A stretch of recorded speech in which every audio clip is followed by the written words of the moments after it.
He cleared his throat, a rare sign of discomfort. Yes, everything is fine. I just wanted to thank you. The words felt foreign on his tongue. Maya, she's different. In a good way. You're different. Alexander ran a hand through his impeccably styled dark hair, a rare sign of agitation. 300 nannies, 300 failures, each one dismissed with the same chilling finality, each one unable to penetrate the icy fortress that was his 5-year-old daughter. Maya. Maya was an enigma, a tiny whirlwind of unpredictable behavior, her small face often clouded with an unreadable sadness, punctuated by moments of startling, almost vicious, rebellion. She rarely spoke, communicated mostly through narrowed eyes and defiant silence, and she possessed an uncanny ability to drive every caregiver to the brink of madness. Clara smiled, a genuine, tired smile that reached her eyes. She's a wonderful little girl, Mr. Thorne. She just needed someone to see past the noise. His personal assistant, a perpetually stressed woman named Ms. Jenkins, hovered nervously at the edge of the foyer. Mr. Thorne, should I begin the search for number 301? She ventured, her voice barely a whisper. Alexander looked at her, truly looked at her. Her face, devoid of makeup, was framed by soft brown hair, and her eyes held a quiet resilience he found incredibly appealing. This woman, who had physically attacked him, was somehow chipping away at the walls he had built around himself and his daughter. The CEO, who had fired 300 nannies, was witnessing a miracle, and a new, unfamiliar sensation began to stir within his iron heart, a faint glimmer of connection, a warmth he hadn't known he was missing. Clara's initial relief at Alexander's quiet acknowledgement slowly morphed into a deepening curiosity. The gratitude in his eyes, brief as it was, suggested a thawing of the rigid facade he presented to the world. Maya, too, was blossoming under Clara's gentle care. She was less prone to tantrums, more open to exploration, and her once dark eyes now held a spark of childish mischief that Clara found endearing. She even started initiating small games, a triumph that made Clara's heart ache with warmth. Alexander spun around, his eyes flashing. No, what's the point? They're all the same, fluffy, unqualified, obsessed with their phones, or worse, pretenders. The word was laced with a venom that spoke of deeper wounds, old scars that festered beneath his polished exterior. He had built Thorne Industries into a global powerhouse from nothing, a monument to his unyielding will. Yet he couldn't manage a single child. His empire felt less secure than the fragile vase now being swept away by a silent housemaid. Yet, despite these positive shifts, Clara couldn't shake a growing sense of unease. It wasn't about Maya's behavior, which was improving steadily, but about the lingering shadows in Alexander's past. She had witnessed his coldness, his deep-seated distrust of nannies, and had caught glimpses of his guarded vulnerability. The official story of his childhood nanny's betrayal felt incomplete, too neat, almost rehearsed. Something gnawed at her, a subtle dissonance that her perceptive nature couldn't ignore. His distrust of nannies was legendary. A dark cloud hanging over the Thorne estate, whispers circulated in the city's elite circles about a mysterious incident from his own childhood. A dark shadow that had shaped the formidable man he had become. It was said that a beloved nanny, a woman Alexander had once adored, had betrayed him in a way that scarred him irrevocably. The details were murky, shrouded in rumor and speculation, but the outcome was clear. Alexander Thorne did not trust women, especially those paid to care for children. He saw them as opportunistic, manipulative, and ultimately unreliable. Her suspicions began subtly. One afternoon, while helping Maya organize her overflowing toy chest, Clara stumbled upon a forgotten photo album tucked beneath a pile of plush animals. It was old, its leather cover worn, and it clearly hadn't been touched in years. Intrigued, Clara opened it. Inside were photographs of a much younger Alexander, a solemn-faced boy with unruly dark hair, alongside a smiling woman with kind eyes, presumably his mother, and, in several pictures, a cheerful, elegant young woman. A nanny? The nanny. He strode towards the floor-to-ceiling windows overlooking the sprawling, manicured gardens. His vast wealth and influence felt powerless against the one thing he desperately craved: a stable, loving environment for his daughter. Maya was his sole reason for existence since his wife's tragic death. Yet their relationship was a minefield of unspoken grief and distrust. He loved her fiercely, but from a distance, unsure how to bridge the chasm that separated them. Every nanny he hired was supposed to be that bridge, and every single one had crumbled. Clara noticed something odd in one particular photo. The nanny, a woman Alexander had described with such bitterness, was captured in a candid moment, looking genuinely affectionate towards young Alexander, who was beaming up at her. It contradicted the image of a betrayer Alexander had painted.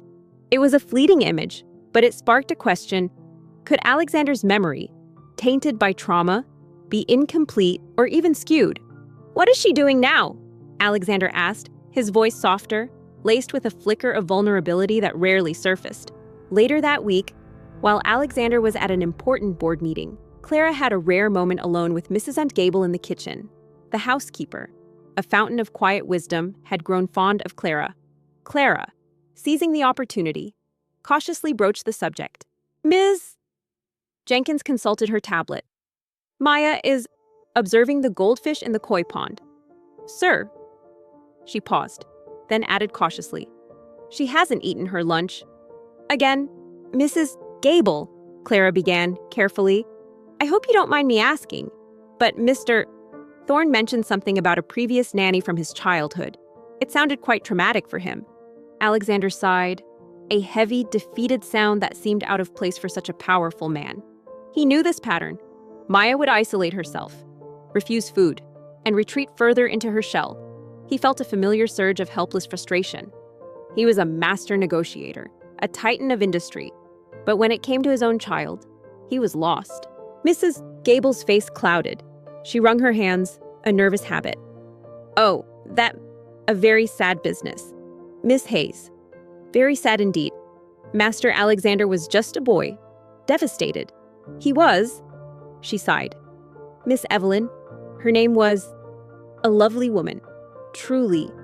Always so patient and kind with young Alexander. It broke our hearts when it happened." He turned back to Miss Jenkins, his voice returning to its usual clipped tone.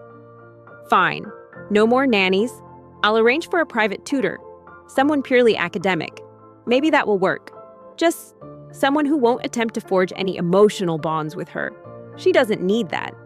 The bitter emphasis on emotional bonds revealed the raw wound. "What exactly happened?" Clara pressed gently, noticing Mrs. Gable's hesitation. "Mr. Thorne implied she betrayed him. As Ms. Jenkins nodded, already making notes. Alexander's gaze drifted back to the broken vase. It was a metaphor for his life, beautiful on the surface, but fragile and shattered beneath, especially where Maya was concerned. He felt a cold dread settle in his stomach. How much longer could they go on like this? How much more damage could be done? He didn't know it then, but fate, in its own mischievous way, was about to send him a nanny who would challenge every single one of his deeply ingrained prejudices. A woman who would not only refuse to be dismissed, but would, quite literally, knock him off his feet. Miles away from the opulent, emotionally sterile Thorne estate, in a modest but meticulously kept apartment, Clara Hayes surveyed her dwindling savings. The numbers on her bank statement seemed to mock her, a stark reminder of the precarious tightrope she walked. A month ago, the small, independent bookstore where she worked had finally succumbed to the digital age, closing its doors and leaving Clara, along with half a dozen others, adrift in a sea of unemployment. Mrs. Gable paused, her gaze drifting towards the window. Well, that's what Master Thorne always believed. He was convinced she took some very valuable things, antiques, I believe. And then she vanished. But there were always whispers, things that didn't quite add up. I remember the police being here, but then everything went quiet very quickly. Mr. Thorne, Alexander's father, he was a very powerful man. He wanted the matter closed, no scandal. But some of us, we wondered. Clara was not one to be easily deterred. Her life had been a testament to resilience, a quiet strength forged in the fires of adversity. Orphaned young, she had learned early on that relying on herself was the only certainty. She had worked tirelessly, putting herself through college with a degree in early childhood education, fueled by a genuine love for children and a deep-seated belief in their potential. Yet, here she was, clutching at straws, her qualifications seemingly moot in a world that valued connections over capability. "Wondered what?" Clara asked, her voice barely above a whisper. Her apartment, though small, was a reflection of her spirit, warm, inviting, filled with books, salvaged furniture given new life with a coat of paint, and a scattering of vibrant potted plants. It was a sanctuary from the harsh realities outside, a place where her inherent kindness could flourish. She possessed a unique blend of gentle empathy and an unyielding sense of justice. If she saw something wrong, she couldn't simply look away. This often led her into situations others might avoid, but it was fundamental to her character. Mrs. Gable leaned in, her voice hushed. There was an older relative, a cousin perhaps, who was very close to Master Thorne Sr., a woman named Seraphina Thorne. She always seemed to benefit from the Thorne family's misfortunes, and she was very vocal about her dislike for Miss Evelyn, called her an opportunist, a gold digger, even before anything happened. The job market was brutal. Every application seemed to disappear into a digital black hole. Clara had even considered unconventional paths, her fingers hovering over a truly bizarre online advertisement just yesterday. It was for a nanny position, a live-in role, with an astronomical salary, far beyond anything she'd ever dreamed of. But the job description read like a warning. Demanding environment, high turnover, employer has exacting standards. Child is challenging. And then there were the rumors, whispered in hushed tones across online forums and local gossip circles, about the mysterious, notoriously difficult CEO who had gone through hundreds of nannies, Thorne Industries, Alexander Thorne. A chill ran down Clara's spine. Seraphina Thorne. The name resonated with a faint, almost forgotten memory. She had seen it in old news articles about the Thorne family's history, mentions of a distant relative who dabbled in questionable investments, often appearing at family events but never truly welcomed into the inner circle. Could this be more than just a coincidence? Clara had scoffed at the time. Who fires 300 nannies? It sounded like something out of a fairy tale, or perhaps a horror story. She remembered a particularly chilling forum post that simply said, "Don't even bother. He eats nannies for breakfast." Yet, a nagging thought persisted. The salary was life-changing. It could pay off her student loans, provide for her elderly neighbor, Mrs. Gable, who relied on Clara for small errands and companionship, and finally give her some much-needed breathing room. The seeds of suspicion had been sown. Clara began to observe Maya's behavior more closely for any echoes of Alexander's past trauma. She noticed Maya's intense dislike for certain types of loud noises, an almost uncontrollable fear of being left alone in large, unfamiliar rooms, and a tendency to hoard small, seemingly insignificant objects, tucking them away as if protecting them. Were these just childish quirks, or echoes of a deeper, unresolved fear imprinted on Alexander, and now, perhaps, on Maya, due to the similar instability with nannies? She picked up a worn copy of The Secret Garden, her favorite childhood book. The story of a neglected child finding solace and connection resonated deeply with her. She believed every child, no matter how difficult or withdrawn, had a secret garden within them, waiting to be nurtured. The idea of a child, trapped in a mansion with a father who fired 300 nannies, tugged at her empathetic heart. What kind of life was that for a little girl? Clara also paid closer attention to the subtle dynamics within the Thorne household. She noticed that whenever Arthur Sterling, Alexander's grandfather, was present, Alexander seemed to relax, albeit slightly. Arthur was a warm, insightful man who always seemed to see through Alexander's gruff exterior. Clara wondered if Arthur knew more about the incident with Miss Evelyn than he let on, or if he too had been blindsided by the official narrative. Putting the book down, Clara walked over to her small kitchen, humming a tune as she prepared a simple dinner of soup and bread. Her spirit refused to be extinguished by her circumstances. She had always believed that opportunities, even the most unlikely ones, presented themselves for a reason, and though every rational part of her mind screamed to avoid the Thorne household, a deeper instinct, a blend of her inherent compassion and desperate need, pulled her towards it. The more Clara learned, the more the narrative of a simple betrayal unraveled. She found herself piecing together fragments.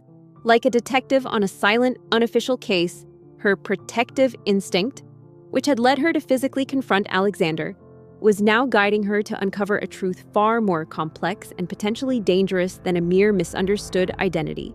She wasn't just Maya's nanny anymore. She was slowly becoming an unwitting investigator, drawn into the labyrinthine secrets of the Thorne family's past, determined to understand the roots of Alexander's pain and, by extension, Maya's unspoken fears. The subtle whispers from Mrs. Gable and the unsettling discovery of the photo album ignited a quiet fire within Clara. Her protective instincts, initially aimed at Maya, now extended to Alexander. Understanding that his harsh exterior was a shield forged in a traumatic past, she wasn't just observing anymore. She was seeking. Every moment of quiet, every undisturbed corner of the vast Thorne penthouse, became a potential source of truth. The following morning, Clara, having wrestled with her conscience and her dwindling bank balance, decided to send in her application for the Thorne nanny position. She wrote a cover letter that was honest and direct, emphasizing her belief in fostering a child's unique spirit and her commitment to creating a nurturing environment. Rather than just listing her qualifications, she sent it off, expecting it to join the hundreds of others in the CEO's digital trash bin. Her investigation was discreet, a series of seemingly innocuous questions and careful observations. She spent more time with Mrs. Gable, coaxing out snippets of memory over cups of tea. The housekeeper, initially hesitant, seemed to find comfort in Clara's genuine interest and empathy, slowly revealing more details about Miss Evelyn and the tumultuous period surrounding her departure. Mrs. Gable spoke of Miss Evelyn's kindness, her unwavering dedication to young Alexander, and her unwavering belief that the nanny would never have stolen anything. She loved that boy. Miss Hayes truly loved him. Mrs. Gable insisted, her eyes misty, but a part of her, the hopeful, resilient part, wondered, what if, just what if, this impossible, a notorious job was exactly where she was meant to be? Little did she know, her application would indeed be noticed, not just for her qualifications, but for an unusual clause. Alexander Thorne, in a moment of cynical desperation, had recently added to his recruitment process a mandatory, unannounced trial visit to weed out those lacking genuine initiative. This small, seemingly innocuous detail would soon lead to a confrontation that neither Clara nor Alexander could ever have predicted, one that would redefine both their lives in the most astonishing way. Alexander Thorne rarely revisited the past, not because he lacked memory, but because the memories were a minefield, each step a potential explosion of pain and fury. Yet, in the quiet moments after dismissing Nanny, our 300 a memory, cold and sharp as a shard of ice, pricked at his consciousness, it was a memory of a different Nanny, one whose betrayal had shaped the very foundation of his being. Clara also found herself drawn to the grand, yet largely unused, library on the lower floor of the penthouse. Alexander rarely used it, preferring his sleek office. One afternoon, while Maya was napping, Clara ventured inside. It was a cavernous room, lined with dusty tomes and old family portraits. She wasn't sure what she was looking for, but a hunch, a feeling, guided her. He was 7 years old, small for his age, and endlessly curious. His parents, the elder Thornes, were titans of industry, perpetually absent, their love measured in expensive gifts and the presence of a steady stream of caregivers. But among them, one stood out: Eleanor Vance. Eleanor was different. She had eyes that crinkled at the corners when she smiled, hands that were gentle when she brushed his hair, and a voice that spun tales of dragons and faraway lands. She was his confidant, his playmate, his anchor in a world of indifferent adults. As she browsed the ancient books, her fingers brushed against a loose panel behind a particularly heavy volume on a rarely disturbed shelf. Curiosity piqued. She pressed it. To her surprise, a small, hidden compartment swung open, revealing a dusty, leather-bound journal and a yellowed stack of newspaper clippings. Her heart pounded. This felt like a secret, intentionally concealed. Eleanor was the sun in his otherwise shadowed childhood. She taught him to tie his shoelaces, patiently explained why the sky was blue, and nursed him through his first fever with cool cloths and whispered lullabies. She was the one who encouraged his nascent interest in building things, sketching out blueprints for imaginary castles, and praising his clumsy attempts with genuine admiration. Alexander adored her, a fierce, unconditional love that only a lonely child could muster. He trusted her with every secret, every fear. She was family, more so than his own parents often felt. The journal belonged to Miss Evelyn. Its pages, filled with elegant script, detailed her daily life with young Alexander, his milestones, his moods, his triumphs, and his fears. Clara devoured every word, a vivid portrait of a devoted nanny emerging. Evelyn wrote of Alexander's intelligence, his quiet sensitivity, and his deep affection for her. She also wrote of the growing tension in the household, particularly concerning Serafina Thorne. One stormy afternoon, a rare day when his parents were both away on separate business trips, Eleanor had seemed agitated. She paced the drawing room, her usually calm demeanor replaced by a nervous energy. Alexander, playing quietly with his toy soldiers, sensed her distress. "Is something wrong, Eleanor?" he asked, his voice small. Evelyn's entries painted Serafina as manipulative and resentful, constantly undermining Evelyn's authority and whispering venomous remarks about her to Alexander's father. "Serafina is a viper," one entry read, "always slithering around, trying to turn Mr. Thorne against me. She covets my position, perhaps even more than that. She covets the family's favor and fears my influence over Alexander. She's too close to the master, always advising him on his investments, pushing for things I can't quite grasp." Eleanor had knelt beside him, her smile strained. "No, darling, just a little tired. Why don't you go play in the playroom? I'll join you in a bit." The newspaper clippings corroborated parts of Mrs. Gable's story, reporting the disappearance of valuable Thorne family heirlooms, antique watches, a rare gem-encrusted locket.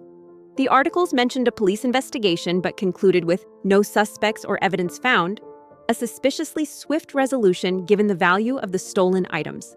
One article, however, was subtly different. It mentioned a brief, unconfirmed report of a woman matching Evelyn's description being seen near the port, boarding a cargo ship, but it was quickly dismissed as a false lead. He had obeyed, his innocent mind unable to grasp the urgency in her eyes. From the playroom, he heard hushed, intense voices coming from his father's study, Eleanor's voice, and another, deeper, unfamiliar one. Curiosity, a trait that would later make him a formidable businessman, pulled him to the study door. The door was slightly ajar. Then, Clara found it. Tucked within the journal, almost pressed flat by time, was a small, creased letter, written in a shaky hand. It was from Evelyn, addressed to Alexander's father, but it seemed it was never sent or delivered. What he saw and heard next ripped his young world apart. Eleanor, his beloved Eleanor, was standing with a man he didn't recognize. On his father's mahogany desk, usually pristine and organized, lay open ledgers, documents, and a small, antique strongbox, the one his father always kept locked. Eleanor was stuffing bundles of cash into a large canvas bag, her face grim, not caring. The letter was a desperate plea. Evelyn described how Serafina had framed her, planting the stolen items in her belongings, then fabricating a story about her fleeing with them. Evelyn wrote of being drugged, vaguely remembering being dragged somewhere, then waking up confused and disoriented.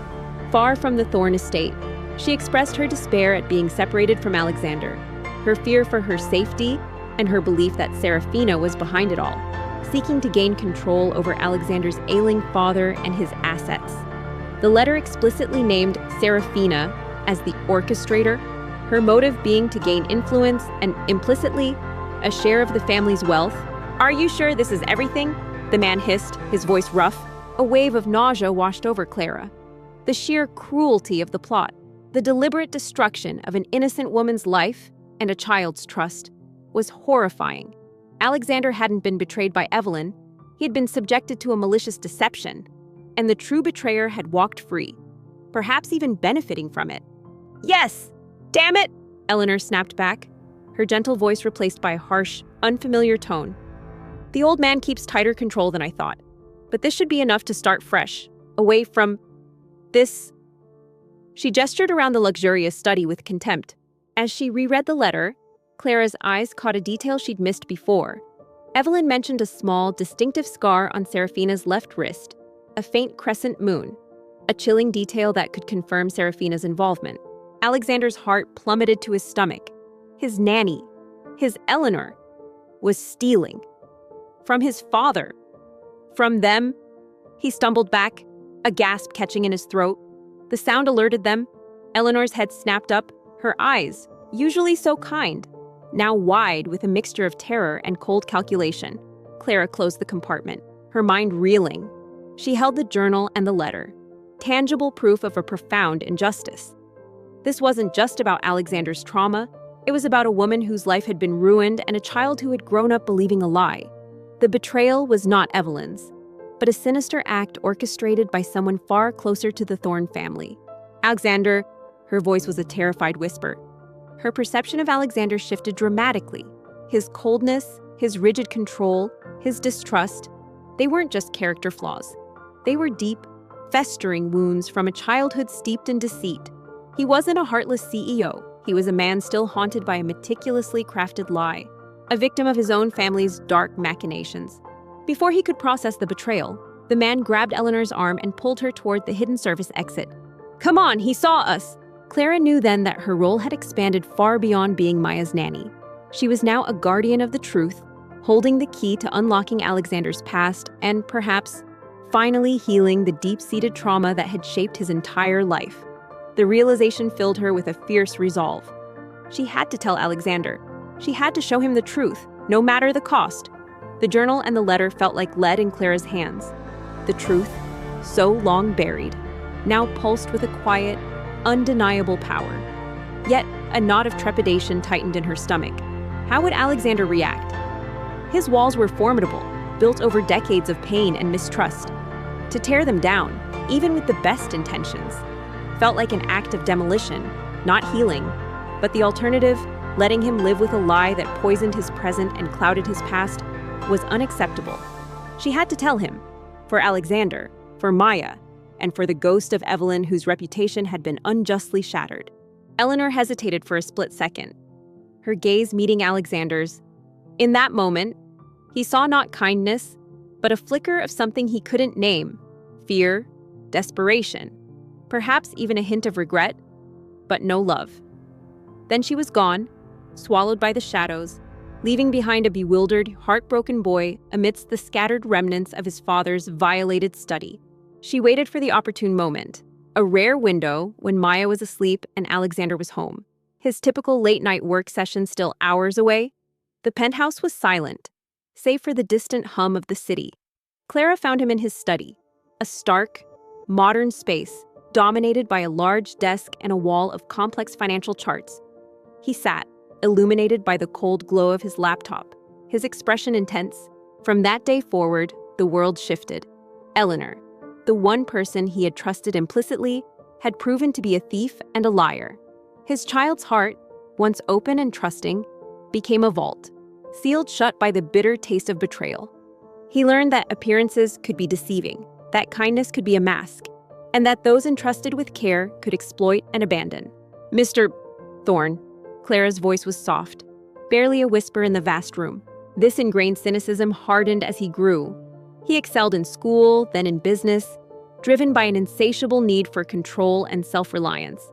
He built an empire that no one, especially not a seemingly innocent nanny, could ever threaten. His success was a fortress, protecting the vulnerable and 7-year-old boy still trapped within him. Alexander looked up, his brow furrowed, a flicker of annoyance in his eyes at the interruption. "Yes, Miss Hayes, is something wrong with Maya. When Maya was born, a tiny, fragile being who evoked a tenderness he hadn't known he possessed, he vowed to protect her from all harm. But after his wife's death, as Maya retreated, and as nanny after nanny failed to connect with her, the old wound festered. Each new nanny represented a potential Eleanor, a threat to his carefully constructed control. He tested them, pushed them, looking for the inevitable crack in their facade, the moment they would reveal their true, selfish colors. 300 times. His suspicions were confirmed, or so he believed. "No, Maya is fine. She's asleep," Clara replied, stepping further into the room, clutching the journal and letter behind her back. "It's something else, something important." The memory of Eleanor, forever frozen in his mind as a thief with cold eyes, was the blueprint for his distrust. It was why he hated all nannies, why he fired them without mercy. and why he was so blind to the possibility that some people, like the woman who was about to crash, quite literally, into his life, were genuinely kind and fiercely loyal, even to strangers mistaken for thieves. While Alexander Thorne wrestled with the ghosts of his past and Clara Hayes navigated the labyrinth of unemployment, the tiny, silent architect of much of Alexander's frustration remained oblivious to the tectonic shifts occurring around her. Maya Thorne, at 5 years old, was a creature of stark contrasts, a delicate frame housing a will of iron. A child who rarely spoke but communicated volumes through her actions. To Alexander, she was a puzzle he couldn't solve, a rebellious spirit he couldn't tame. To the procession of 300 nannies, she was a nightmare in a party dress. His gaze sharpened. Sensing the unusual gravity in her tone, he closed his laptop. What is it? Her bedroom, a sprawling space on the 3rd floor of the Thorne mansion, was a kingdom of contradictions. Plush carpets and custom-made furniture stood alongside strategic disarray. A half-built Lego castle, a forgotten doll, and a single, well-worn picture book tucked under her pillow. This was where Maya retreated, a fortress against the constant influx of new faces, each promising care, each inevitably failing. Clara took a deep breath, her heart hammering against her ribs. I found something, Mr. Thorne. Something that I believe you need to see. It concerns Miss Evelyn. Maya wasn't inherently malicious, but her pranks were meticulously planned and executed with the precision of a seasoned strategist. Her targets were always the nannies. There was the time she replaced a nanny's expensive face cream with mayonnaise, or the incident with the glitter bomb hidden in a seemingly innocent tissue box, coating Nanny Tanjiro 278 in a shimmering, inescapable mess.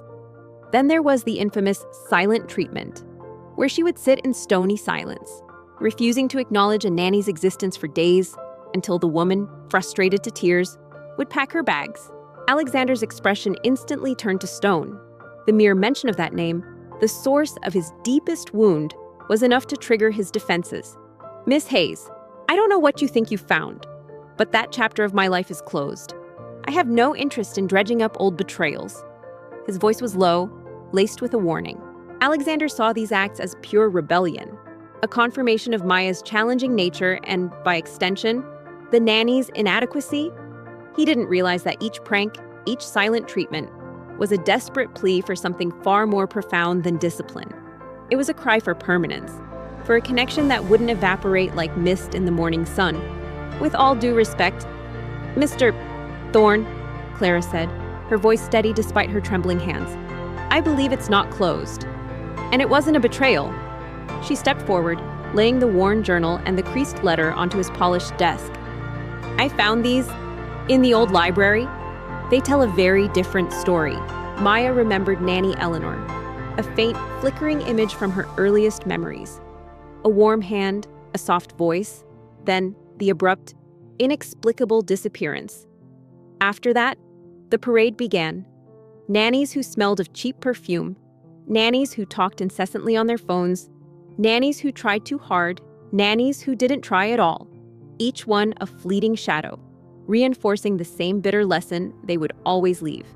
And so, Maya learned to make them leave faster, to accelerate the inevitable heartbreak, creating a self-fulfilling prophecy. If she pushed them away first, their departure hurt less. Alexander stared at the items as if they were venomous snakes. His jaw tightened, and his eyes, usually sharp and calculating, now held a dangerous glint. You went rooting through my family's private affairs. How dare you? He pushed back from his desk, rising to his full height, an imposing figure of controlled fury. This is an invasion of privacy, Miss Hayes. You are out of line. Her father, Alexander, was a distant, towering figure, a man who spoke in commands and whose presence felt like a chilly breeze. He bought her expensive toys, arranged for exclusive tutors, ensured she had the best of everything. But he rarely truly saw her. He saw a child to be managed, a responsibility to be fulfilled, not a grieving little girl desperate for a hug, for a shared laugh, for a steady, unwavering presence. His own deep-seated trust issues, stemming from Eleanor's betrayal, prevented him from recognizing Maya's cries for help. He projected his own broken trust onto her, convinced that her behavior was a direct challenge to his authority. rather than a symptom of her emotional neglect. "I understand why you're angry," Clara said, holding his gaze, refusing to back down. "But I couldn't ignore what I found. Please, just read it. Read Evelyn's journal. Read her letter." One morning, Maya watched from her window as Nanny Sajker 300's car pulled away. The tires spitting gravel, a small, triumphant smile, quickly hidden, touched her lips. Another one gone. The housekeeper, Mrs. Gable, a kind woman who was one of the few constants in Maya's life, entered the room with a plate of untouched breakfast, his hands clenched at his sides. The anger in him was a palpable force, a tempest ready to break. But something in Clara's unwavering gaze, her genuine distress, held him back. He saw not defiance, but conviction, and perhaps a flicker of the same empathetic honesty that had disarmed him from the moment she struck him. Slowly, hesitantly, he reached for the journal. "Little bird, you haven't eaten your pancakes," Mrs. Gable said softly, her voice laced with concern. He opened it to a random page, his eyes scanning Evelyn's elegant script. His face remained impassive at first, but as he read more, a subtle tremor ran through his hand. He then picked up the letter, unfolded it, and his eyes devoured the words. The furious storm in his eyes slowly, agonizingly, shifted. Disbelief warred with dawning horror. His breath hitched. Maya shook her head, turning back to the window. "They always leave, Mrs. Gable." Her voice was a whisper, barely audible. The meticulously crafted lie that had been the foundation of his worldview for decades began to crumble before his eyes. The details in the letter, the drugging, the planting of evidence, the desperate plea, and the explicit naming of Serafina hit him with the force of a physical blow. He saw Evelyn's desperation, her fear, her unwavering love for him even in the face of such monstrous injustice. Mrs. Gable sighed, a sound heavy with sympathy. She understood Maya far better than Alexander ever could. She had seen the loneliness in the child's eyes, the quiet yearning for stability. She knew the pranks were not malice, but a fragile defense. His rigid posture sagged. He sank back into his chair, the papers falling from his numb fingers onto the desk.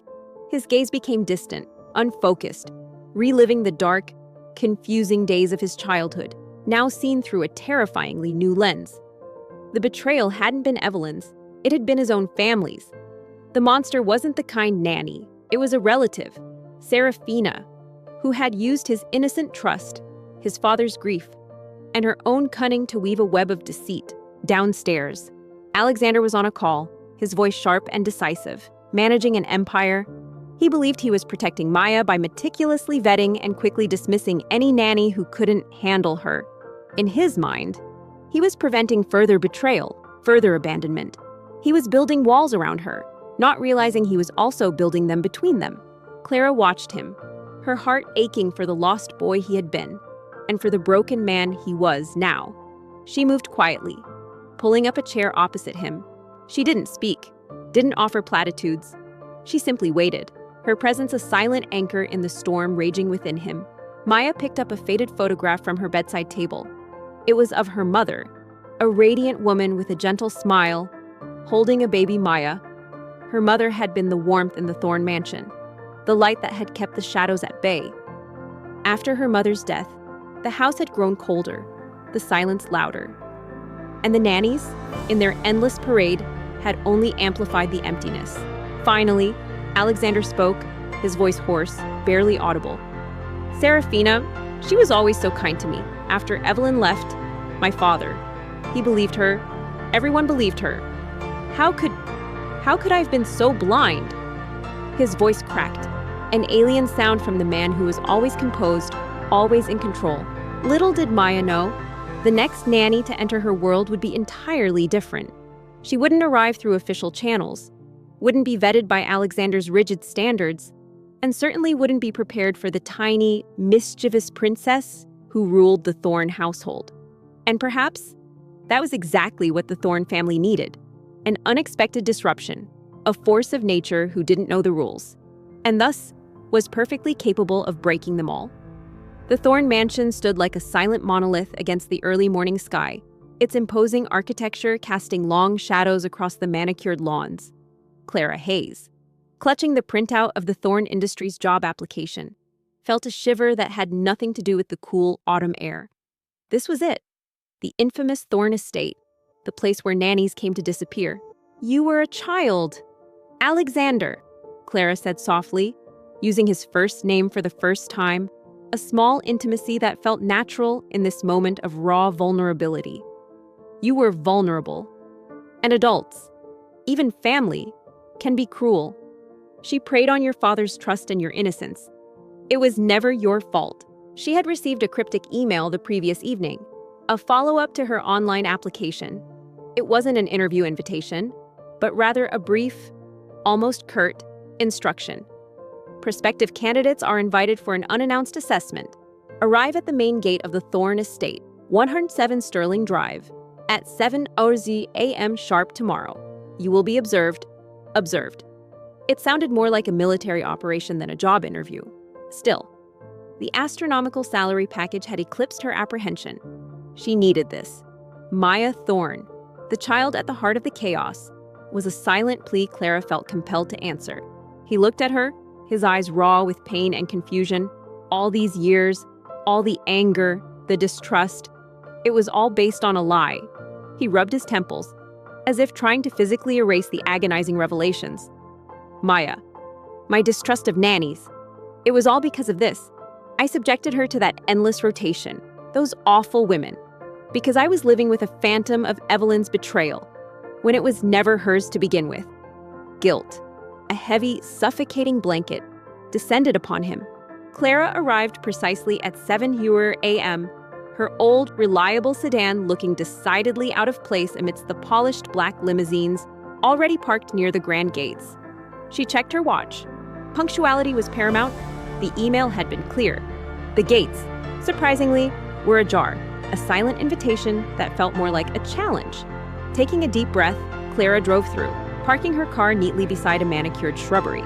The mansion loomed larger now, its windows like vacant eyes. "But you can change it now," Clara whispered, her hand gently covering his on the desk.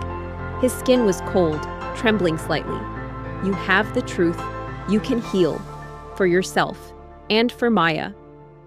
"Observed," she muttered to herself, scanning the grounds. There were no obvious cameras, no visible staff members. The silence was unnerving, broken only by the rustling of leaves in the gentle breeze. She stepped out of her car, her sensible flat sinking slightly into the pristine gravel. The morning sun was just beginning to peek over the horizon, painting the sky in hues of soft pink and orange, but the air around the mansion felt oddly cold. He looked at her hand on his, then met her gaze. In her eyes, he saw no judgment, only profound empathy and a quiet strength. This woman, whom he had almost fired, whom he had dismissed, had seen through his hardened exterior, braved his anger, and unearthed a truth that would shatter his world, only to rebuild it. As she walked towards the imposing front door, a flicker of movement caught her eye in the overgrown rose garden to her right. A figure, hunched over, seemed to be tampering with something near a statue. It was too early for gardeners, and the estate's security was legendary. A thrill of unease, quickly replaced by her innate sense of justice, shot through Clara. An intruder. Here, at the Thorn Mansion, the very heart of Alexander Thorn's heavily guarded empire. The confrontation had been agonizing, tearing open old wounds, but through it, a new pathway had been forged between them. The rigid CEO had, for the first time in decades, allowed himself to be truly vulnerable, to acknowledge his pain and his past. And in Clara, he found not just a nanny for his daughter, but a fierce guardian of truth, a compassionate confidant, and perhaps the only person who could truly understand the man beneath the Thorn empire. The emotional chasm between them had begun to bridge, not with a sudden leap, but with the quiet, powerful intimacy of shared truth and empathy. The dawn that broke over the Thorn penthouse felt different. It wasn't just the light. It was the atmosphere, subtly altered by the shattering truths of the previous night. Alexander was still reeling. The revelations about Serafina, a raw, open wound. He had spent hours after Clara left, poring over Evelyn's journal and letter. The meticulous script a stark contrast to the venomous lie he had lived with. The anger was still there, a scorching inferno. But it was no longer directed at Evelyn, nor at himself for his blindness. but at the true orchestrator of his childhood trauma. The figure was dressed in dark, casual clothes, a faded hoodie pulled low, obscuring most of their face. They seemed to be fumbling with something small and metallic. Clara's mind raced. Was it a thief? Was the assessment a test of her vigilance? Her protective instincts, usually reserved for children, flared. This wasn't just about a job anymore. This was about safeguarding a property, perhaps even its young inhabitant. Clara, too, felt the shift. Her morning with Maya was tinged with a new lightness. The child, sensing the subtle ease in the household, was more playful, more open. Clara knew the true work of healing for Alexander, and Maya was just beginning. But at least now, it could begin on a foundation of truth. Without a moment's hesitation, Clara veered sharply off the main path, her steps surprisingly light as she stalked towards the rose garden. Her heart hammered against her ribs, but her resolve was firm. She had faced down bullies on the playground and confronted unruly teenagers. A lone thief wouldn't intimidate her. Alexander called Clara to a study that afternoon, his voice still hoarse, but with a newfound determination. He handed her a file, its contents thin but heavy with implication. "I did some digging," he said, his gaze hard. "Serafina Thorne. She's not just a distant cousin. After my mother's passing and Evelyn's forced departure, my father, weakened by grief and illness, appointed her as a family advisor. She systematically began siphoning off funds, manipulating assets, and isolating him from trusted allies. Evelyn's supposed theft was a meticulously planned diversion. The missing antiques were likely sold off by Serafina herself or used to cover her tracks." The figure grunted, seemingly struggling with whatever they were doing. Clara was close now, close enough to hear a faint metallic click. This confirmed her suspicion. Thief. Clara flipped through the documents. Bank statements with suspicious withdrawals, property deeds transferred to shell companies, and legal documents outlining Serafina's increasing control over Thorne assets during Alexander's father's final years. It was a cold, calculated betrayal, far more insidious than a simple theft. "Hey, what do you think you're doing?" Clara's voice, usually soft, cracked like a whip through the morning stillness. She wanted more than just money, Alexander continued, his voice tight with controlled fury. She wanted control. She saw me as an obstacle, a child who loved Evelyn too much. She engineered the whole thing to remove Evelyn and solidify her own position, knowing a child's testimony would be dismissed, and my father was too broken to question her. The figure straightened up with a start, spinning around. Even with the hoodie obscuring his features, Clara could see broad shoulders and a powerful build. He blinked, startled, his eyes dark and piercing, widening in surprise. Clara looked at the documents, then back at Alexander. "This is extensive. How could she have kept this hidden for so long?" Before he could utter a word, Clara's adrenaline took over. Years of growing up in a tough neighborhood had taught her to act first, ask questions later, especially when defending what was right. Seeing his hand still near the object he was tampering with, she lunged. It wasn't graceful, but it was effective. She was clever, he admitted, running a hand through his hair, and ruthless. My father passed away shortly after I went to boarding school. The official story was that he left Serafina a generous severance for her service, but it seems it was a way for her to gain control of a significant portion of his wealth that should have been mine. She covered her tracks well, burying the truth under layers of legal jargon and shell corporations. It was only after his death that I gained full control, and even then, I was too consumed by grief and my own distorted memories to truly investigate. Her first move was a swift, unexpected kick to what she hoped was his shins. He grunted in pain, stumbling back. "What the?" he began. But Clara was already following up. She grabbed his arm, twisting it behind his back with surprising force, a move she'd learned from a self-defense class she'd taken years ago. Just in case. The phone on Alexander's desk buzzed. He picked it up, his expression hardening. "Speak of the devil," he muttered to Clara. "It's Serafina." "Don't move, you thug," she growled, her voice a low, furious hiss. Her heart hammered, a wild drum solo in her chest. She pushed him against the marble statue of a benevolent goddess, the hard stone scraping against the fabric of his hoodie. "Who are you?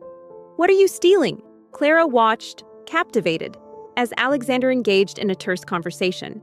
He maintained his usual frosty demeanor, but Clara, now attuned to his subtle tells, detected an undercurrent of steel. He spoke of routine business, financial audits, and upcoming board meetings. He gave nothing away, yet his eyes held a dangerous glint. The man struggled, clearly not expecting such a fierce counterattack from a woman who looked like she'd stepped out of a library. "Let go of me, you lunatic!" he roared, his voice deep and authoritative, yet laced with genuine shock and a hint of pain. He tried to twist free, but Clara held on with the tenacity of a bulldog. She even managed a clumsy, but surprisingly effective, elbow to his side. It wasn't a full-blown beating, but it was certainly a physical altercation, disorienting and painful enough to leave him breathless. After he hung up, Alexander turned to Clara. "She's calling for an emergency board meeting next week. Says it's about recent unsettling financial anomalies. Translation: she's noticed I'm digging. She wants to use this meeting to corner me, perhaps accuse me of mismanagement, or try to solidify her remaining influence." He paused, a glint of challenge in his eyes. She clearly senses a threat. She's been living off the Thorne name and a portion of the family's assets for decades, believing she's untouchable. "Don't you dare fight me," Clara panted, pressing her knee into his back, trying to pin him against the statue. "I've seen your type before. You think you can just waltz in here and take what doesn't belong to you? Not on my watch." He leaned forward, his voice dropping to a low, dangerous growl. "But she just made a critical mistake. She underestimated me. And she certainly underestimated you, Miss Hayes." A rare, almost predatory smile touched his lips. "She knows I'm coming for her, and she's right to be afraid." Just then, a sleek, black limousine pulled up silently on the gravel path. The back door opened, and a distinguished, elderly gentleman with a stern face emerged. His eyes widened, first in confusion, then in outright alarm. As he took in the scene, a determined young woman pinning a struggling man against a statue in the rose garden. Alexander's transformation was startling. The passive victim of a past lie had been replaced by the formidable CEO Clara knew, but with a new, righteous fire in his eyes. He wasn't just seeking justice for himself. He was seeking it for Evelyn and for the purity of his family's legacy. "Alexander, what in heaven's name is going on here?" the old man thundered, his voice carrying clearly across the quiet morning. From that moment on, a subtle tension descended upon the Thorne estate. Alexander was constantly on calls, his office a hub of quiet, intense activity. He brought in his most trusted legal and financial teams, instructing them to meticulously trace Serafina's every transaction, every legal maneuver. He didn't mention Evelyn's letter or the journal, keeping that crucial evidence hidden. He was building an airtight case, brick by painstaking brick. Clara froze. "Alexander." Her head snapped up, her grip loosening slightly as the full weight of the old man's words crashed down on her. Alexander Thorne, the CEO, the man she had just kicked, twisted, and elbowed, the man whose job application she held in her hand, the very reason she was here for an unannounced assessment. Her face drained of color. The thief was Alexander Thorne, and she had just physically assaulted him in his own garden. The realization hit her like a punch to the gut. This was not how you got hired for a nanny position. This was how you got arrested. The silence that followed the old man's thunderous question was deafening, broken only by Clara's ragged breathing and Alexander's low groan. Clara, still half kneeling, slowly released Alexander, who straightened, rubbing his bruised shin and glaring at her with a mixture of shock and incandescent fury. Clara, while maintaining her role as Maya's nanny, found herself drawn into Alexander's orbit. She observed him, understanding the depth of his strategic mind. He no longer saw her as merely an employee who had overstepped her bounds. He saw her as an ally, the catalyst for his awakening, the person who had given him the gift of truth. He even began to consult her, valuing her uncanny intuition and clear-sighted perspective, qualities he rarely found in his circle of corporate sharks. "Alexander, what is the meaning of this spectacle?" the elderly gentleman demanded again, striding purposefully towards them. He was impeccably dressed in a tailored suit, his silver hair neatly combed, and his stern features held a striking resemblance to Alexander's, albeit softened by age. It could only be Arthur Sterling, the patriarch, Alexander's grandfather. One evening, Alexander returned home late, his face grim. "Serafina paid a visit to the old library today," he informed Clara, his voice flat. She was asking Mrs. Gable about my recent interest in family history. She must suspect I found something. Clara scrambled to her feet, her face flaming with mortification. "Sir, I can explain," she stammered, gesturing wildly between Alexander and the disturbed rose bushes. "I thought he was a thief. He was hunched over, messing with something, and the gates were open. My protective instincts kicked in." A shiver went down Clara's spine. Serafina was closing in, perhaps even attempting to destroy any remaining evidence. The game was no longer just about uncovering the past, it was about protecting the present, protecting Clara and the truth she held. The antagonist, the ghost of Alexander's past, had finally stepped out of the shadows, ready to fight to keep her secrets buried. The battle lines were drawn. The air in the Thorne penthouse grew thick with unspoken tension. Serafina's visit to the library wasn't just a casual inquiry, it was a clear warning shot. She suspected, and suspicion in Serafina meant escalation. Alexander, now fully aware of the serpent he harbored in his family tree, moved with cold, precise calculation. His legal and financial teams worked tirelessly, meticulously piecing together the labyrinthine web of Serafina's illicit dealings. Every concealed transaction, every shady shell corporation, was slowly brought into the light. Arthur Sterling's gaze shifted from his disheveled grandson to the flustered young woman. He raised a skeptical eyebrow. A thief in Alexander Thorne's own garden. His tone was laced with disbelief. Clara, despite her official role as Maya's nanny, became an integral part of Alexander's defense. Her sharp intuition, once dismissed, was now a valued asset. She often joined him in the evenings, sifting through documents, her fresh perspective catching details his jaded eyes might have missed. Their conversations flowed easily, a natural rhythm of shared purpose and a deepening, unspoken connection. The professional boundaries blurred, replaced by a profound respect and a nascent tenderness that neither dared to name. Alexander finally found his voice, a low, dangerous rumble. "She attacked me, grandfather without provocation, a full-blown assault." He pointed an accusing finger at Clara. "Who are you? And what are you doing on my property?" Serafina, however, was not idle. Feeling the pressure, she launched her counterattack. It began subtly, with whispers among staff members about Clara's unusual influence over Alexander, her overstepping of boundaries. Anonymous emails were sent to key board members, questioning Alexander's judgment and subtly implying Clara was an opportunist, exploiting his vulnerability. The goal was clear: discredit Clara, isolate Alexander, and then strike. Clara straightened her shoulders, despite the trembling in her knees. The embarrassment was still scorching, but her inherent honesty and sense of justice resurfaced. "My name is Clara Hayes. Mr. Thorne, I'm here for the nanny assessment, and you, sir, looked exactly like someone trying to break into something they shouldn't be." She gestured vaguely towards the statue where Alexander had been tinkering with a small, discreet sensor hidden within the base, part of the estate's new, highly sensitive security system. He had been testing it, casually dressed, before the household staff was fully awake. One afternoon, Maya suddenly developed a severe allergic reaction after eating a snack provided by the kitchen staff. Her face swelled. Her breathing became labored.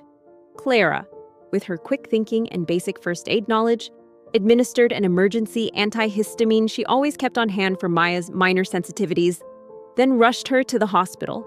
Alexander, his face ashen with fear, met them there. The doctors confirmed it was a severe nut allergy, a food item Maya had never reacted to before, and one that was strictly banned from the kitchen due to her known mild sensitivities. Arthur Sterling stifled a cough that sounded suspiciously like a suppressed laugh. He looked at Alexander, whose face was a mask of disbelief. "An assessment.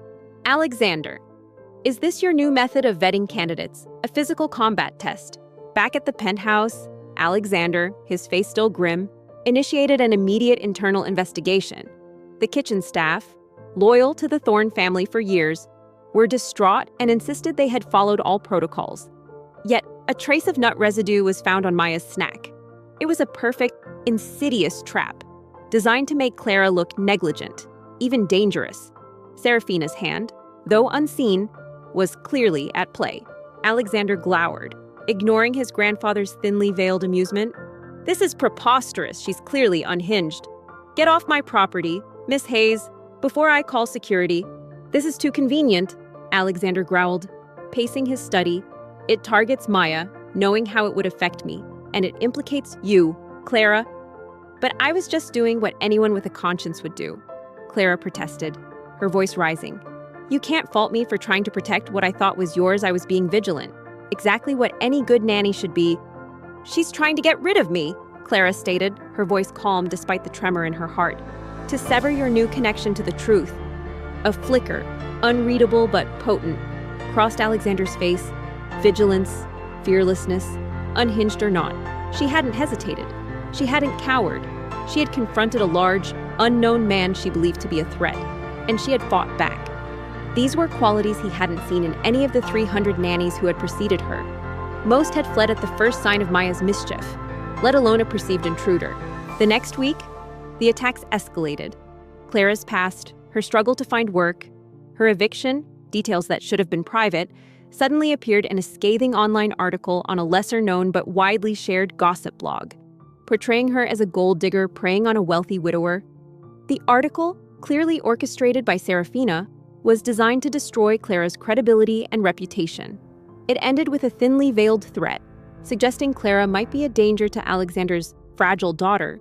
Arthur Sterling, ever the astute observer, picked up on his grandson's subtle shift. Alexander, he said, his voice softer, perhaps you should hear her out. It seems she acted on principle. However, misguided. He gave Clara a knowing glance. And you, young lady, perhaps next time, ascertain the identity of the thief before engaging in fisticuffs with the owner of the estate. The board meeting Serafina had called loomed, a battleground for truth and deceit. Alexander knew Serafina would use every weapon in her arsenal, including the fabricated incidents involving Maya and the smear campaign against Clara. But he was ready. Clara winced, bowing her head slightly. Point taken, sir. We have enough evidence to expose her, Alexander told Clara, holding up a thick folder filled with documents. Her embezzlement, her manipulation of my father's assets.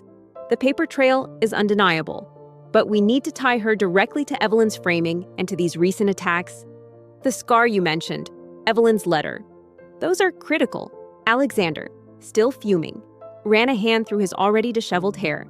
He looked from his bemused grandfather to the surprisingly defiant Clara. He was bruised, his pride was wounded. And yet, there was something, a spark, a raw, untamed courage that was undeniably captivating. His mind, always analyzing, began to see this chaos not as a failure, but as an unconventional strength. Maya needed someone fearless, someone who wouldn't back down. Clara nodded, a plan already forming in her mind. I can get the scar. She often fiddles with her left wrist when she's nervous or agitated. And if we can get her to mention Evelyn, a slip of the tongue, fine. Alexander bit out, his voice still tight with irritation. You want an interview, Miss Hayes. You've certainly made an impression. Follow me, and try not to assault anyone else on the way. He turned abruptly and strode toward the mansion, his limp barely noticeable. Though Clara suspected her kick had been more effective than she'd thought, on the day of the board meeting, the atmosphere was electric. Serafina sat at the head of the table, an elegant but predatory smile on her face, seemingly in control. Alexander, composed and outwardly unreadable, sat opposite her, with Clara surprisingly seated next to him, not as an assistant, but as a silent, unwavering presence. Several board members whispered, clearly having read the damaging online article. Arthur Sterling gave Clara a wink. Good luck, young lady. You're certainly making things interesting. He followed Alexander, leaving Clara alone in the rose garden, her heart still thumping, her mind reeling. She had just assaulted the CEO, and now he wanted to interview her. This was certainly not going to be a typical job interview. Serafina began, her voice smooth and saccharine. Thank you all for attending this emergency meeting. It has come to my attention that certain anomalies in the company's financials require immediate clarification. Furthermore, there have been unsettling rumors surrounding Mr. Thorne's recent personal choices, which could impact the company's image. She glanced pointedly at Clara, a venomous glint in her eyes, especially regarding his daughter's welfare. Inside the sprawling mansion, the marble floors gleamed underfoot, and the air was thick with the scent of polished wood and expensive cleaning products. Alexander led her through vast, silent hallways into a formidable office, dominated by a large mahogany desk and a panoramic view of the city skyline. He didn't offer her a seat. Alexander's face remained impassive, but Clara felt the subtle tightening of his fist under the table. He was protecting her, just as he had protected Maya. It wasn't just about the company anymore, it was about the family he was building. "Sit!" he commanded, gesturing to a sleek leather chair opposite his desk, his tone still sharp. He settled into his own chair, leaning back, his dark eyes fixed on her like a predator studying its prey. "Tell me, Miss Hayes, you assaulted me. You accuse me of theft. You've demonstrated a complete lack of decorum and a shocking disregard for personal space. Why on earth should I hire you to care for my daughter?" "I believe," Alexander interrupted, his voice cutting through Serafina's theatrical delivery, "that the real anomalies lie in your own dealings." "Serafina," he signaled to his legal team, who began distributing copies of the detailed financial report he had compiled, a damning exposé of Serafina's embezzlement and manipulation over the decades. Clara took a deep breath, refusing to be intimidated. Her initial shame had given way to a quiet determination. "Mr. Thorne," she began, her voice steady despite the tremor in her hands, "I reacted the way I did because I believed your property, and potentially your family, was in danger. My intention was to protect, not to harm. I understand I made a mistake in identifying you, and I deeply apologize for the physical discomfort I caused." She paused, letting that sink in. Serafina's facade cracked, her face drained of color as she frantically scanned the documents. "This is slander fabricated. A desperate attempt to deflect from your own failings. Alexander," her voice rose, shrill with panic. "However," she continued, meeting his intense gaze, "it shows that I am vigilant, I am observant, and I am fiercely protective. These are qualities, I believe, that a child like Maya needs. Someone who will stand up for what's right, even when it's uncomfortable. Someone who won't be easily intimidated or fooled. I am not afraid to take initiative. I believe that's what Maya needs. Not another timid caregiver, but someone with genuine strength and unwavering commitment."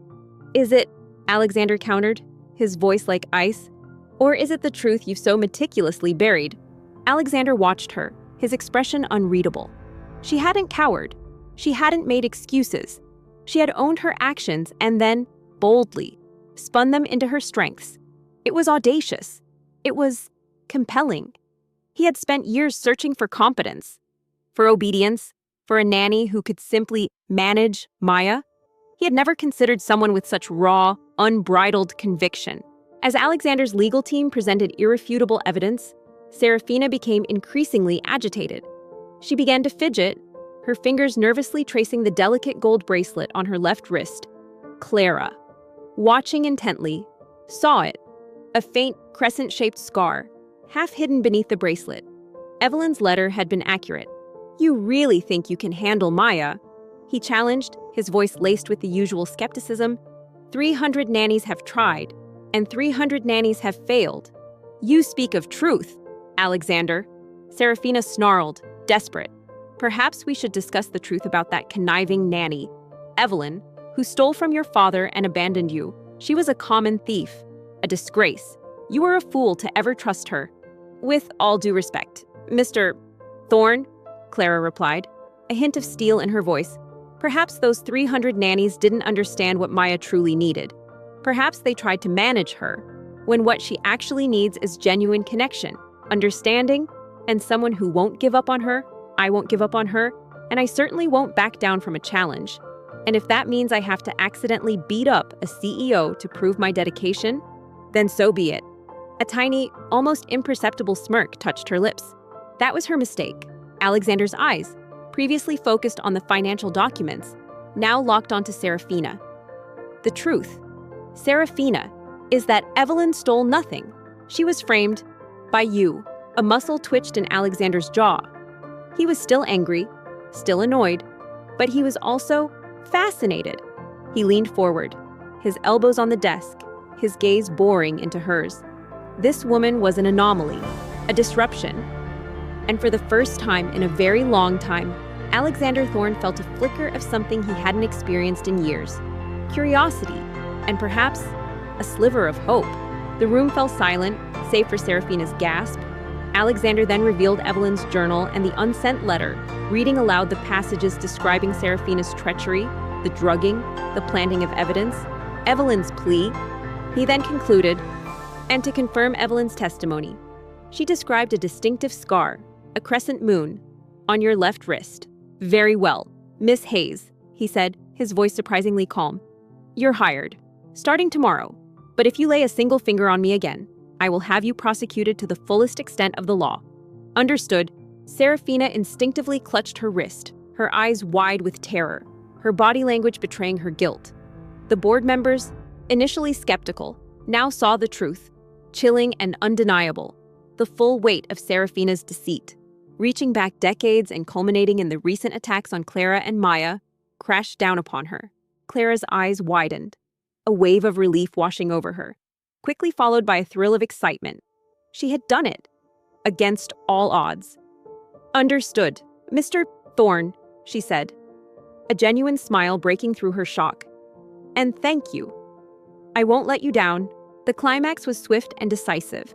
The legal team presented the police report from Maya's allergic reaction, and an investigation confirmed tampering with the kitchen's nut-free protocols, pointing directly to Serafina's private assistant, who had been coerced. Serafina, cornered and exposed, could only sputter denials. Her empire of lies crumbled around her, orchestrated by the man she had so cruelly manipulated, aided by the woman she had tried so desperately to destroy. Justice, though delayed, was finally seizing its prey. The silence that followed Alexander's direct accusation hung heavy in the opulent boardroom, a silence so profound it seemed to absorb the very air. Serafina, caught in a trap of her own making, could only stare, her face a mask of disbelief and dawning terror. The board members, initially shifting uncomfortably, now leaned forward, their expressions a mix of shock and keen interest. Alexander had not just made an accusation, he had laid bare a generational deception. As she walked out of his office, Alexander watched her go. He ran a hand over his shin, still throbbing faintly. He had hired a nanny who had physically assaulted him. This was either the biggest mistake of his life or the beginning of something entirely, unpredictably different. Only time, and Maya Thorne, would tell.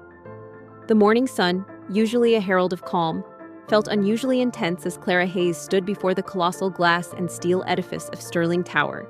It was Alexander Thorne's corporate headquarters, a gleaming monument to his power and ambition. Yesterday, she had stumbled into his personal domain and assaulted him.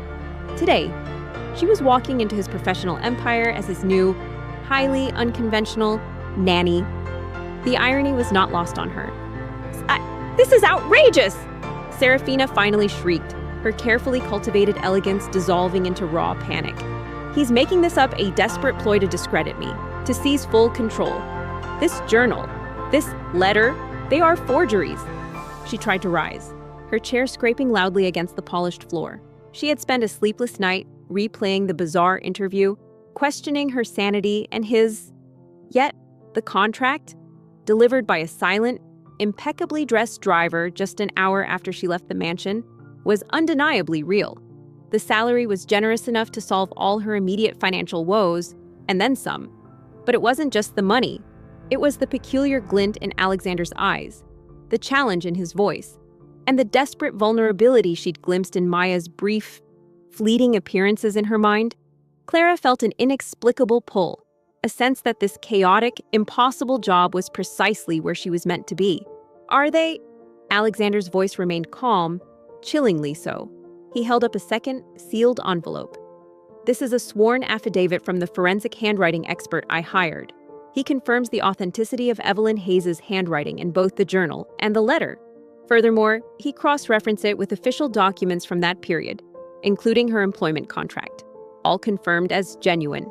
He slid the document across the table, dressed in her most professional yet comfortable attire, a sensible navy skirt, a crisp white blouse, and the same practical flats.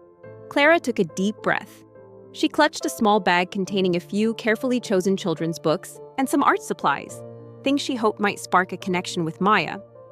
She bypassed the main entrance, heading towards a discreet side door specified in the contract, marked private staff entrance. Even the entrance felt exclusive, designed to keep the domestic world separate from the corporate one. A ripple went through the board. Forensic evidence was hard to refute. Serafina's eyes darted frantically around the room, searching for an ally, a loophole, anything. There was none. Her usual supporters, initially swayed by her whispered campaigns, now looked at her with a mix of betrayal and disgust. A sleek, silent elevator whisked her upwards. It wasn't the main executive lift, but a private one. The digital display above the door whirred past floor after floor, until it stopped at the penthouse level. The doors slid open, revealing a short, plushly carpeted hallway leading to a heavy, ornate wooden door. No security guards, no receptionists, just silence. And as for the scar, Clara spoke for the first time, her voice clear and resonant, cutting through Serafina's sputtering protests. She pointed subtly to Serafina's left wrist. Evelyn described it in detail. A crescent moon-shaped scar on the left wrist, just beneath where your bracelet typically rests. A mark, perhaps, of your youthful recklessness. Or perhaps something more sinister from a past you thought buried.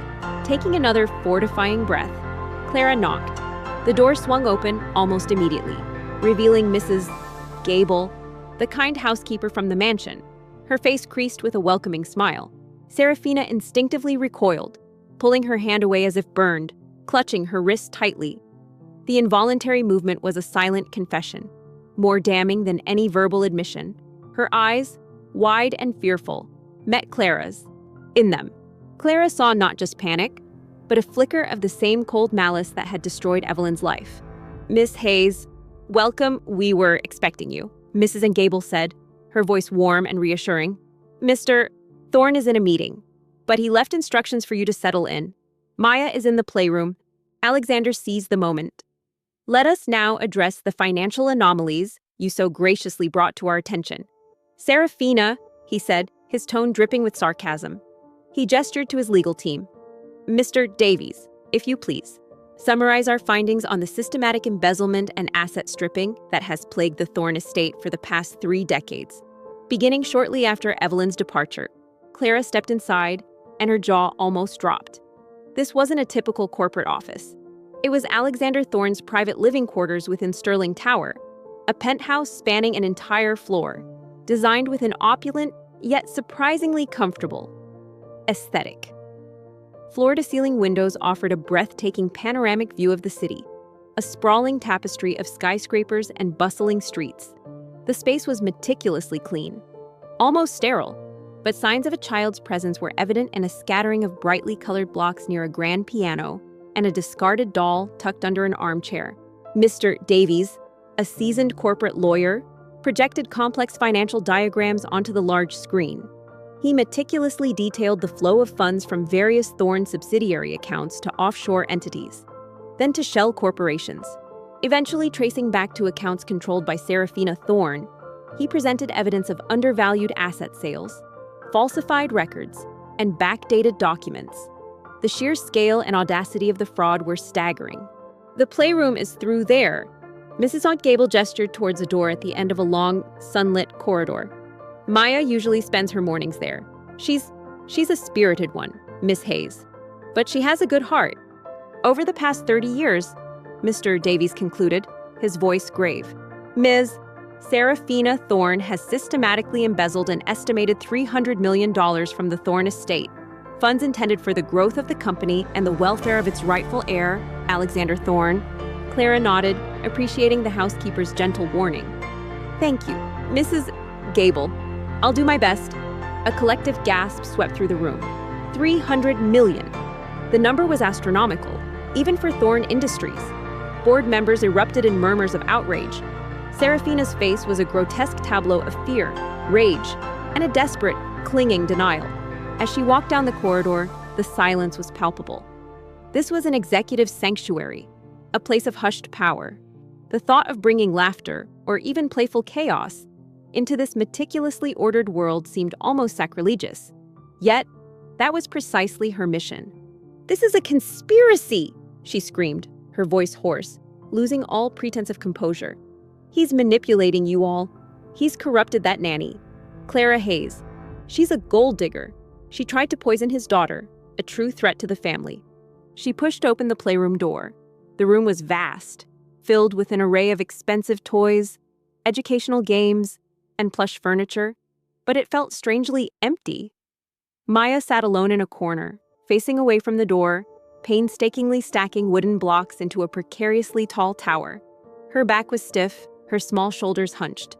She was completely absorbed, or perhaps entirely withdrawn. "And that, ladies and gentlemen," Alexander interjected, his voice cutting through her desperate cries, "brings us to her most recent act of malice, the allergic reaction my daughter, Maya, suffered last week. The police investigation into the kitchen staff has concluded it was not negligence, it was deliberate tampering. Serafina's personal assistant, Ms. Genevieve Thorne, who happens to be Serafina's niece and a beneficiary in Serafina's own manipulated will, has confessed under duress. She admitted to planting the nut residue at Serafina's explicit instruction.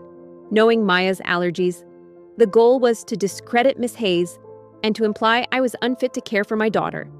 "Hello, Maya," Clara said softly, her voice gentle, yet clear. She didn't rush in, didn't invade the child's space. She stood just inside the doorway, giving Maya room to react. He projected a mugshot of Genevieve Thorne onto the screen, next to a detailed police report outlining the confession. The room was in uproar. This wasn't just corporate fraud. It was attempted harm against a child, a calculated act of cruelty. Maya's head snapped up. Her dark eyes, so like her father's, fixed on Clara. There was no immediate hostility, only a flicker of surprise, quickly veiled by a familiar wariness. She didn't speak. She just watched, her little hands hovering over her block tower. Serafina stumbled back, her hand flying to her mouth, her eyes wide with unadulterated terror. "No, Genevieve! She's lying. She's always been unstable." "My name is Clara," she continued, offering a small, warm smile. "I'm going to be your new nanny." She's provided a full, signed confession. "Serafina," Alexander stated, his voice devoid of emotion, "and the police are already at your residence, executing a search warrant for additional evidence related to both the embezzlement and the attempted poisoning." Maya slowly turned back to her blocks, resuming her delicate work. The message was clear: you are just another one. You will leave too. The grand, intimidating facade of Serafina Thorne crumbled. She slumped back into her chair, a defeated, pathetic figure, her predatory smile replaced by a contorted grimace of utter defeat. The game was over. She had lost everything. Clara didn't push. She quietly placed her bag on a nearby table, pulled up a small, child-sized chair, and sat a respectful distance away. She observed Maya, her intense concentration on the blocks, the slight tremble in her hands as she added another piece to the tower. It wasn't rebellion she saw, but a desperate need for control in a world that offered her so little. The board, shaken by the scale of the deception and the sheer depravity of her actions, voted unanimously to strip Serafina of all her titles, revoke her shares, and initiate immediate legal proceedings to recover the embezzled funds.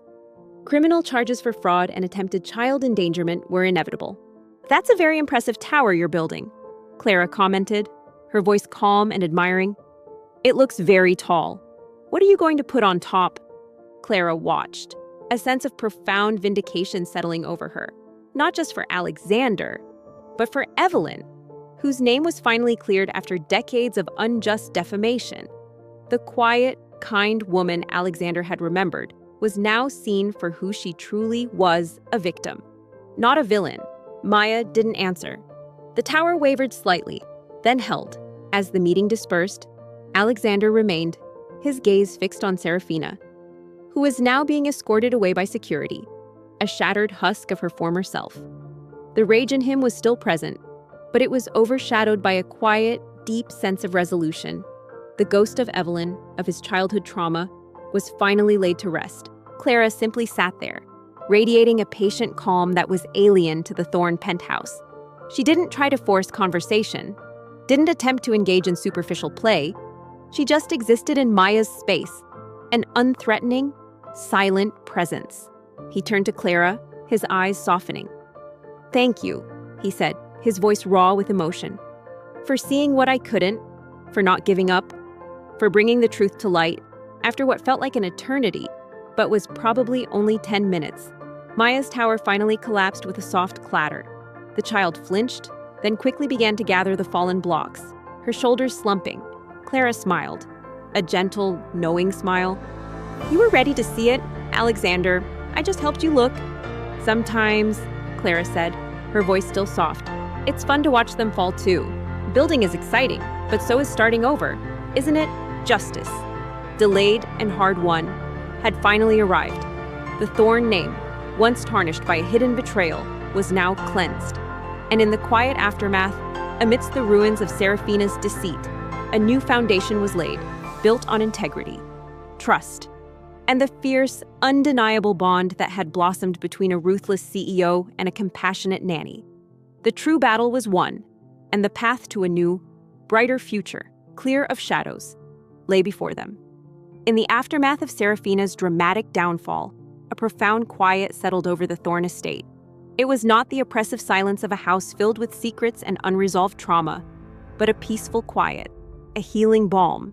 Seraphina was arrested that very evening, facing multiple charges of fraud, embezzlement, and conspiracy to commit assault. Her vast network of ill-gotten gains was systematically dismantled by Alexander's legal team, ensuring that every stolen cent would be recovered and returned to its rightful place within the Thorn legacy. Genevieve, her niece, also faced charges, albeit lesser ones, for her involvement in the attempted poisoning of Maya. Maya paused, a block in her hand. Slowly, she turned her head, her dark eyes meeting Clara's. For a fleeting second, Clara saw a spark of something other than wariness. Perhaps curiosity, perhaps a hint of exhaustion from her own resistance. For Alexander, the justice served was more than just a legal victory. It was an emotional liberation. The weight of 30 years of a distorted truth, of a childhood stolen and trust shattered, finally lifted. He walked lighter, spoke softer, and, most remarkably, laughed more freely. The cold, unapproachable CEO, once driven by a relentless need for control born of fear, was slowly giving way to a man capable of genuine warmth and connection. Just then, the heavy office door that Clara had passed on her way to the playroom clicked open. Alexander Thorn stepped out, a phone pressed to his ear, his expression etched with the familiar CEO intensity. He looked up, his gaze sweeping the spacious living area, then landing on the playroom. His eyes narrowed slightly as he saw Clara sitting patiently, a quiet observer, while Maya, for the first time in Clara's presence, hadn't immediately retreated further into herself. His transformation was most evident in his relationship with Maya, the little girl, no longer burdened by her father's unspoken pain or the revolving door of Nannies, blossomed. She laughed, she played, she asked endless questions, her eyes sparkling with curiosity. Clara's patient, loving presence had shown her what a stable, nurturing environment felt like. And Alexander, now unburdened by his past, embraced his role as a loving, present father. He started coming home earlier, not just to watch Maya from a distance, but to actively participate in her bedtime stories, her drawing sessions, her quiet moments of play. Alexander ended his call, his gaze still fixed on Clara. He walked over, his footsteps echoing softly in the grand space. Clara stood up, a little self-consciously. She had imagined this first encounter, but she hadn't anticipated Alexander seeing her in this quiet, almost tender moment with his daughter. Clara remained at Thorn Manor, no longer just a nanny, but an indispensable part of their lives. Her unique blend of fierce protectiveness, gentle wisdom, and unwavering honesty had not only healed Alexander and Maya, but had carved out a place for her that no one, not even Seraphina, could challenge. The formal employer-employee dynamic had long since dissolved, replaced by something far deeper, far more meaningful. "Miss Hayes," Alexander stated, his voice devoid of emotion.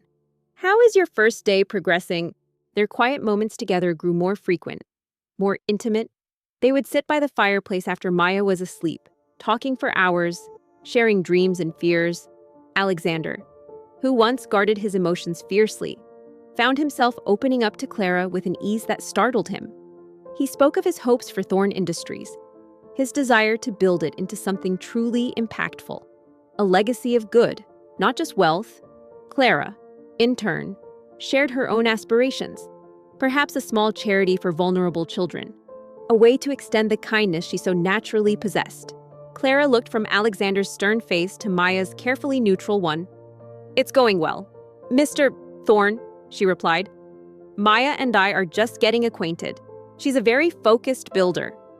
She offered a small, knowing smile towards Maya. One evening, as the city lights twinkled outside the penthouse windows, Alexander found Clara tending to a wilting orchid, coaxing new life into its delicate petals. He watched her, captivated by the quiet strength in her hands, the tenderness in her eyes. This woman, who had physically assaulted him on their first meeting, had single-handedly dismantled the walls around his heart. Maya, surprisingly, didn't shrink away. She merely watched her father, then glanced at Clara. He walked over, gently taking the orchid from her hands and setting it aside. He took her hands in his gaze steady and earnest. "Clara," he began, his voice a little rough with emotion.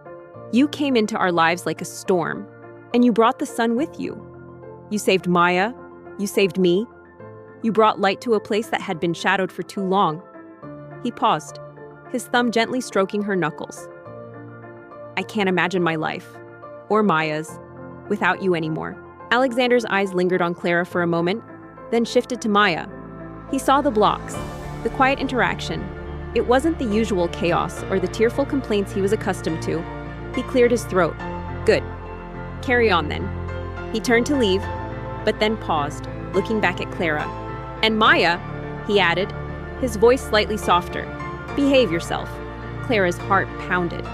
She had seen the way his eyes lingered, the protective hand he unconsciously placed on her back, the casual intimacy that had grown between them. But to hear it articulated, so raw and honest, was overwhelming. He left, disappearing into another part of the penthouse. Clara sat back down. Maya resumed her block building, and the silence descended once more. But this time, it felt different. Less oppressive, more like a tentative peace. Clara knew this was just the first tiny step. But in the fortress of the Thorne penthouse, even a tiny step felt like a monumental leap. The initial days for Clara at the Thorne penthouse were a delicate dance of observation and subtle engagement. Maya remained largely withdrawn, a miniature fortress of silence, communicating mostly through averted gazes and the quiet clatter of her toys. Yet, Clara refused to be deterred.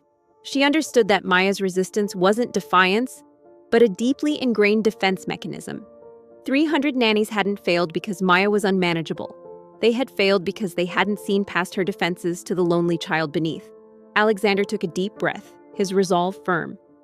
"Clara Hayes, will you marry me? Will you be Maya's mother and my wife? Will you help me build this new legacy, this new family, filled with trust and love?" Clara abandoned the conventional nanny rulebook. Instead of forcing interaction, she engaged in parallel play, sitting quietly in the playroom, sketching in her notebook while Maya built her towers, or reading a book while Maya listened from a distance, her small ears subtly tuned to Clara's soft voice. She brought a gentle rhythm to Maya's chaotic existence.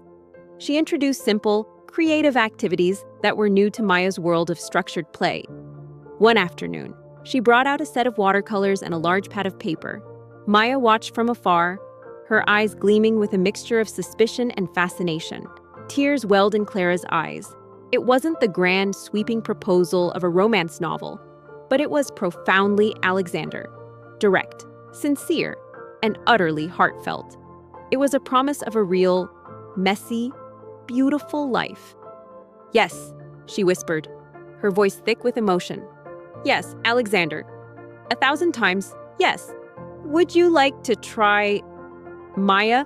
Clara asked, her voice light, not pressing. She painted a vibrant sunset, explaining the colors as she went. Maya said nothing, but the next day, Clara found a small, smudged drawing of a yellow sun on the floor, tucked beside a discarded block. It was a minuscule victory, but a victory nonetheless. Their wedding was a small, intimate affair, held in the sprawling gardens of the newly revitalized Thorne estate, filled with light and laughter. Maya, dressed in a tiny flower girl dress, beamed as she watched her father and Clara exchange vows, her happiness a testament to the healing they had found. Arthur, now fully recovered and sharper than ever, officiated with a twinkle in his eye, often remarking on the unexpected turns life took. One rainy afternoon, Clara noticed Maya staring out the panoramic window with a longing expression. "Do you miss playing outside?" Clara asked. Maya nodded almost imperceptibly. "It's raining, but we can still have fun inside," Clara offered. She then pulled out a large, brightly colored blanket and began to build a fort. Complete with cushions and twinkling fairy lights, she discreetly brought from her own modest apartment. Maya watched, mesmerized, then hesitantly crawled inside. For the first time, Clara heard a genuine, soft giggle from Maya as they read stories by flashlight, the sounds muffled by the blanket walls. Alexander Thorne, the man who had fired 300 nannies, had fallen fiercely and irrevocably for the one who mistook him for a thief and beat him up. He had found not just a nanny for his daughter, but a partner, a confidant, and the unwavering force that brought light back into his darkest corners. Alexander Thorne, despite his demanding schedule, was a constant, almost ghostly presence. He would emerge from his office, silently observe the playroom for a few moments, and then disappear again. He never directly commented on Clara's methods, but Clara noticed the subtle shifts. He stopped asking Mrs. Gable for daily updates on Maya's behavior, instead lingering near the playroom door, listening. His sharp, critical eyes would soften, almost imperceptibly, when he saw Maya allowing Clara to braid her hair or sharing a secret smile over a spilled juice box. The Thorne legacy, once built on cold ambition and then tainted by deceit, was now rooted in integrity, compassion, and the deep, enduring love of a family forged through adversity. Alexander, Clara, and Maya, a family bound not by blood alone, but by a shared journey of healing, discovery, and the fierce, protective love of an unconventional guardian who dared to challenge a CEO's iron heart. Their story was a testament to the power of truth, the strength of kindness, and the unexpected paths to true belonging. One evening, Alexander returned home earlier than usual. He found Clara and Maya on the plush living room rug, Maya giggling as Clara pretended to be a roaring lion, chasing her around an imaginary savanna. The sight struck him. Maya hadn't giggled like that since he couldn't even remember. A tightness in his chest, a constant knot of worry and frustration, seemed to loosen just a fraction. Thanks for watching. If you enjoyed this story of unexpected love, justice, and family, don't forget to hit that subscribe button. Stay with us for more captivating tales that will keep you on the edge of your seat. And while you're here, why not check out our other videos? There's always another incredible journey to explore. Where are you watching from? Let us know in the comments below. "What's going on here?" he asked, his voice still firm, but lacking its usual edge of disapproval. Clara, a little flustered, straightened up. "Just a game, Mr. Thorne. We're on a safari." Maya, instead of retreating, clung to Clara's leg, peeking out at her father with wide, excited eyes. "Roar," she whispered, pointing at Clara. Alexander's gaze lingered on Maya's face, a genuine smile playing on her lips. It was a rare, precious sight. He looked at Clara, a flicker of something akin to gratitude in his dark eyes. "I see," he murmured, before retreating. Later that week, Alexander found himself making excuses to be near the playroom. He'd forget a document in his study, or need to discuss a minor household matter with Mrs. Gable, always timing it to coincide with Clara's time with Maya. He observed Clara's boundless patience, her playful spirit, and her intuitive understanding of his daughter. Clara never forced Maya, never lost her temper. Even when Maya tested her limits with silent tantrums or stubborn refusal, she simply held firm, offering alternatives, or waiting patiently until Maya was ready to engage. One afternoon, Maya surprised them both. Clara was teaching her a simple finger painting technique when Maya, unprompted, took Clara's hand and placed it gently on her own. It was a fleeting gesture, an unspoken invitation. But for Clara, it was a breakthrough. For Alexander, observing from the doorway, it was a profound shock. Maya, who recoiled from touch, was actively seeking it, however tentatively. He noticed other things too. Maya started talking more, not full sentences, but individual words, small requests, even a "thank you, Clara," that made Clara's heart swell. Her nightmares seemed to lessen. The dark circles under her eyes, once a permanent fixture, began to fade. The little girl who had been a ghost in her own home was slowly, cautiously, coming to life. Alexander found himself increasingly distracted. Meetings that once consumed his entire focus were now punctuated by thoughts of Maya and Clara. He'd catch himself replaying Maya's giggles or Clara's calm, reassuring voice. His carefully constructed world, once so orderly and predictable, was being subtly, beautifully, disrupted by the warmth and vitality Clara brought into it. The police arrived, then his parents, their faces a mixture of fury and shame. Alexander tried to explain, but his voice failed him. All he could articulate was, "Eleanor, she took things. She was with a man." His parents, more concerned with damage control and the scandal of a trusted employee stealing from them, never truly understood the depth of his personal devastation. They brushed off his childish ramblings about betrayal, attributing his withdrawn state to the shock of the robbery. One evening, after Maya was asleep, Alexander found Clara in the kitchen, preparing a late-night snack for herself. The city lights twinkled outside the panoramic window. He hesitated, then walked in. The shattered vase lay in 1,000 glittering pieces on the polished marble floor, a testament to the latest act of defiance. Alexander Thorne, CEO of Thorne Industries, a man whose name was synonymous with ruthless efficiency and unparalleled success, stood rigid in the opulent foyer, his jaw clenched, eyes colder than the Siberian winds. Across from him, a woman, pale and trembling, clutched her handbag as if it were a life raft in a stormy sea. This was Nanny, number 300, and by the look on Alexander's face, she was about to become history. "Miss Hayes," he began, his voice softer than usual. "Get out!" Alexander's voice, usually a calm, controlled baritone, was now a low snarl, each word delivered with surgical precision. "You are useless. All of you." Clara turned, startled. "Mr. Thorne, is everything all right?" The nanny, a veteran of countless high-pressure corporate environments, visibly flinched. She had endured Maya Thorne's silent stares, her mischievous pranks from swapping salt for sugar in the chef's coffee to hiding Alexander's crucial presentation notes. But Alexander's disdain was a different beast altogether. With a hurried apology, she scurried out, her heels echoing a hasty retreat from the gilded cage.